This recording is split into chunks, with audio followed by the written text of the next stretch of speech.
بسم الله الرحمن الرحيم. السلام عليكم ورحمة الله وبركاته. الحمد لله رب العالمين، والصلاة والسلام على أشرف الأنبياء والمرسلين وعلى آله وصحبه أجمعين. قال الله تعالى في كتابه الكريم: أعوذ بالله من الشيطان الرجيم. بسم الله الرحمن الرحيم. يا أيها الذين آمنوا اتقوا الله حق تقاته ولا تموتن إلا وأنتم مسلمون. صدق الله العظيم. Jemaah kaum muslimin, kaum muslimat, jemaah salat zuhur yang dirahmati Allah Subhanahu wa taala, di antara nikmat terbesar yang Allah berikan kepada kita dan kepada umat manusia keseluruhannya adalah ketika Allah mengutus Nabi Muhammad sallallahu alaihi wasallam sebagai nabi dan rasul. Ini merupakan nikmat terbesar yang Allah berikan kepada umat manusia. Allah Subhanahu wa taala dalam Al-Qur'an menyebutkan: وَلَقَدْ مَنَّ اللَّهُ عَلَى الْمُؤْمِنِينَ إِذْ بَعَثَ فِيهِمْ رَسُولًا مِنْ أَنفُسِهِمْ. Sungguh Allah telah memberikan minnah. Minnah itu artinya anugerah yang sangat besar sekali. Sungguh Allah telah memberikan anugerah yang sangat besar sekali, yaitu ketika Allah mengirim rasulan, seorang nabi. Maksudnya adalah Nabi Muhammad sallallahu alaihi wasallam. Jadi dari ayat ini kita bisa memahami diutusnya Nabi Muhammad sallallahu alaihi wasallam sebagai nabi dan rasul sebuah anugerah terbesar, terbaik yang Allah berikan kepada kita. Sebuah nikmat yang besar yang Allah berikan kepada kita. Kenapa demikian? Karena dengan risalah yang dibawanya, dengan nubuah yang dia emban, itu akan membawa dan mengantarkan kita kepada keselamatan dan ridha Allah Subhanahu wa taala. Ketika kita ikut dalam jalan yang sudah digariskan oleh Rasulullah sallallahu alaihi wasallam. Jalan yang digariskan oleh Rasulullah adalah jalan keselamatan. Maka siapapun yang ingin mendapatkan keselamatan dan ridha dari Allah, dia mesti mengikuti jalan yang dibawa dan diajarkan oleh Rasulullah sallallahu alaihi wasallam. Maka ini merupakan anugerah terbesar yang Allah berikan kepada kita. Maka oleh sebab itu, konsekuensi dari keimanan kita kepada Allah adalah kita beriman dengan apa yang dibawa oleh Nabi Muhammad sallallahu alaihi wasallam, sehingga kita mengenal syahadatain, dua kalimat syahadat, di mana ada persaksian dari kita, pengakuan dan keyakinan dari kita bahwasanya tidak ada Tuhan selain Allah. Dan yang kedua adalah Nabi Muhammad adalah utusan Allah Subhanahu wa taala yang harus kita patuhi dan kita ikuti. Dan kemudian konsekuensi dari iman kepada Rasulullah sallallahu alaihi wasallam, di mana kita harus menempatkan cinta kita kepada Allah dan cinta kita kepada Rasulullah sallallahu alaihi wasallam di atas cinta kita kepada yang lainnya. Sehingga tidak sempurna keimanan seseorang sebelum dia meletakkan cintanya kepada Allah dan cinta kepada Rasulullah lebih tinggi dibandingkan cintanya kepada yang lain. Rasulullah SAW mengatakan dalam hadisnya, "La yu'minu ahadukum hatta yakuna Allah wa rasuluhu ahabba ilaihi mimma siwahuma." Tidaklah sempurna keimanan seseorang sampai dia menjadikan cintanya kepada Allah dan cintanya kepada Rasulullah SAW melebihi cintanya kepada yang lain. Maka sebagai orang yang beriman kepada Allah dan mengimani risalah Rasulullah SAW dari hari ke hari dan waktu ke waktu, harus senantiasa kita pupuk rasa cinta kita kepada Allah dan Rasulullah SAW. Dan kalau kita membaca sejarah bagaimana para sahabat dahulunya mengajarkan tentang cinta tersebut, kecintaan mereka kepada Rasulullah sebagai wujud iman mereka, mereka perlihatkan tidak saja dalam bentuk kata-kata, juga dalam bentuk perbuatan yang nyata. Dalam riwayat disebutkan ketika pasukan Rasulullah SAW pulang dari perang Uhud, di mana pada peperang tersebut banyak di antara sahabat yang gugur mendapatkan syahadah di jalan Allah Subhanahu wa taala. Di antara yang menunggu itu ada seorang wanita yang orang tuanya, ayahnya, suaminya dan anaknya ikut dalam peperangan tersebut. Dan ketiga orang ini gugur di jalan Allah Subhanahu wa taala. Ayahnya, suaminya dan anaknya. Dan ketika pasukan Rasulullah dan para sahabat kembali ke Madinah, disampaikanlah kepada wanita ini bahwasanya ayah beliau, suami beliau, anak laki-laki beliau gugur di jalan Allah Subhanahu wa taala. Ketika mendengar berita ini, apa sikap seorang wanita yang mukminah, yang beriman kepada Allah, yang mendahulukan cintanya kepada Rasulullah SAW? Yang dia tanya adalah, bagaimana Rasulullah, bagaimana keadaan Rasulullah sallallahu alaihi wasallam? Kemudian dikabarkan kepada wanita ini bahwasanya Rasulullah SAW dalam keadaan baik. Kalau begitu, tolong perlihatkan kepada saya di mana Rasulullah. Dia ingin memastikan informasi yang disampaikan itu benar. Rasulullah kembali dalam keadaan sehat, dalam keadaan aman. Kemudian ketika dia sudah melihat Rasulullah, betul-betul melihat Rasulullah SAW, terlontar dari mulutnya itu, kullu musibatin ba'daka zalalun ay hayyinatun.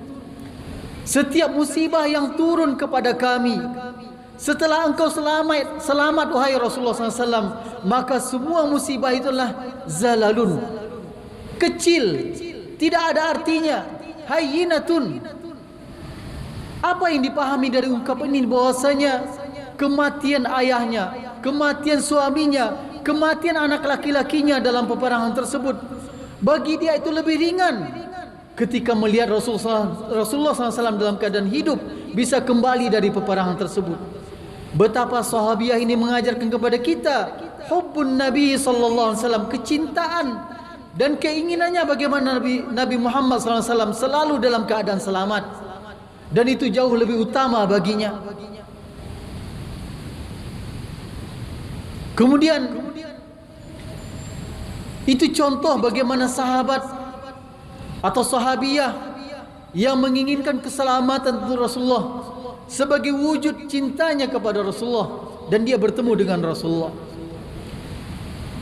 Kita juga menemukan riwayat lain bagaimana sikap orang yang cinta kepada Rasulullah dan bisa diwujudkannya sekalipun dia tidak bertemu dengan Rasulullah. Seperti kita hari ini, kita yang tidak sezaman dengan Rasulullah, tidak pernah melihat dan bertemu Rasulullah SAW. Nah, bagaimana kita mewujudkan cinta kita kepada Rasulullah? Ini diajarkan oleh sahabat yang bernama Rabi'ah bin Ka'ab al-Aslami. Sahabat ini mungkin kita tidak begitu mengenalnya, tetapi beliau di antara sahabat yang sering mendampingi Rasulullah SAW. Suatu ketika beliau mengatakan, kuntu abitu inda Rasulillah SAW lailatan. Suatu kali aku bermalam bersama Rasulullah SAW, dan beliau menyiapkan air beruduk Rasulullah SAW, karena dia tahu Rasulullah di malam hari akan bangun, Rasulullah akan qiyamul lail, perlu air untuk beruduk. Dan rumah Rasulullah tidak seperti rumah kita atau sebagian rumah kita hari ini. Di setiap kamarnya itu ada kamar mandi. Maka sahabat yang cinta dengan Rasulullah, sahabat Rabi'ah ini sering mendampingi Rasulullah. Dia siapkan air beruduk Rasulullah. Dan setelah dia siapkan air beruduk itu, tiba-tiba Rasulullah berkata kepadanya, bertanya kepadanya, apa kata Rasulullah? Sal, mintalah. Ini sebuah kesempatan yang mahal, kesempatan yang sangat berharga sekali, karena tidak semua sahabat pernah ditanya atau ditawarkan oleh Rasulullah seperti ini. Mintalah. Yang menawarkanlah Rasulullah sallallahu alaihi wasallam. Dan sahabat ini mengajarkan kepada kita tentang cintanya kepada Rasulullah. Apa jawaban sahabat tersebut? As'aluka murafaqataka fil jannah. Yang aku minta adalah aku menjadi pendampingmu di surga. Bayangkan di dunia dia sering pergi bersama Rasulullah, sering mendampingi Rasulullah. Dia tidak ingin kebersamaan itu hanya di dunia saja. Dia ingin nanti di akhirat juga demikian, bersama Rasulullah sallallahu alaihi wasallam. Kemudian Rasulullah bertanya, "Awa ghairu dzalik?" Kalau bisa yang lain permintaannya. Tetapi dia dengan mantap dia katakan, "Huwa dzaka ya Rasulullah, hanya itu permintaanku. Tidak ada yang lain." Dia tidak meminta dunia. Dia ingin mewujudkan cintanya kepada Rasulullah sallallahu alaihi wasallam. Maka kemudian Rasulullah memberikan tip, memberikan cara bagaimana nanti bisa masuk surga dan tempatnya bersama Rasulullah sallallahu alaihi wasallam. Dan tentu semua kita ingin seperti itu. Dan pesan Rasulullah ini tidak saja untuk sahabat Rabi'ah, tapi bagi siapa saja yang menjalankan pesan Rasulullah ini. Apa kata Rasulullah? Fa'inni ala nafsika bikathratis sujud. Bantulah aku untuk mewujudkan keinginan dan cita-citamu itu bikathratis sujud, dengan memperbanyak sujud. Apa makna memperbanyak sujud ini? Yaitu memperbanyak sujud di dalam solat. Bukan kita sujud di sembarang tempat, tidak. Tetapi makna sujud adalah sujud ketika solat. Nah, sujud atau solat seperti apa yang kita bisa perbanyak dan kita bisa tambah? Karena solat wajib tidak mungkin lagi kita tambah. Maka makna dari bikathratis sujud inilah memperbanyak solat-solat sunnah kita. Maka siapapun yang cinta kepada Rasulullah, siapapun yang ingin masuk surga dan tempatnya bersama Rasulullah, mendampingi Rasulullah, maka perbanyaklah solat-solat sunnah. Ada solat-solat sunnah yang mengiringi solat wajib, solat sunnah qabliyah dan ba'diyah. Ada 2 rakaat sebelum subuh yang sangat mulia sekali, di mana Rasulullah mengatakan rakaata al-fajri khairun minad dunya wa ma fiha. 2 rakaat solat sunnah sebelum solat subuh itu lebih baik daripada dunia dan seisinya. Demikian juga solat sunnah sebelum zuhur, kalau bisa 4 rakaat ini lebih baik, 2 rakaat. Kemudian 2 rakaat setelah zuhur, 2 rakaat setelah maghrib, 2 rakaat setelah isya. Kemudian juga solat sunat yang lain, solat duha, di mana ada kelapangan waktu kita. Kita bekerja, memang jam kerja setelah subuh sampai jam 12 itu jam-jam sibuk kita.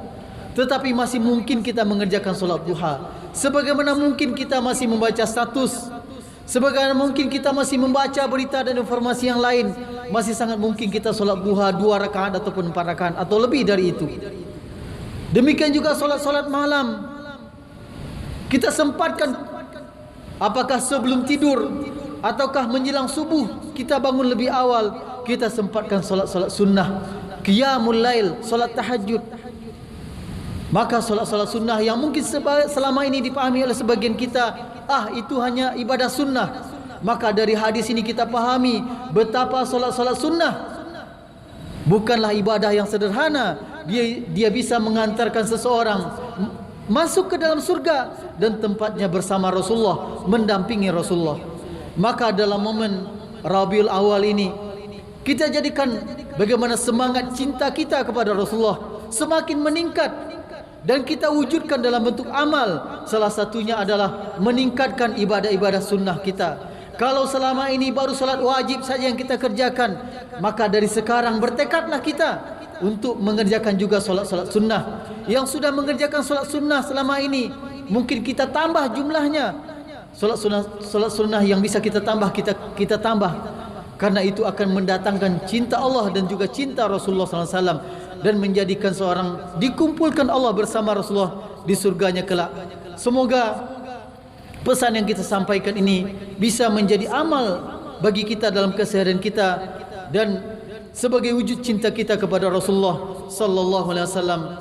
Aqulu qouli hadza wa astaghfirullah li wa lakum wa li sairil muslimina wal muslimat fastaghfiruh. Wassalamu alaikum warahmatullahi wabarakatuh. Allahu akbar, Allahu akbar. Asyhadu an la ilaha illallah. أشهد أن محمدا رسول الله حي على الصلاة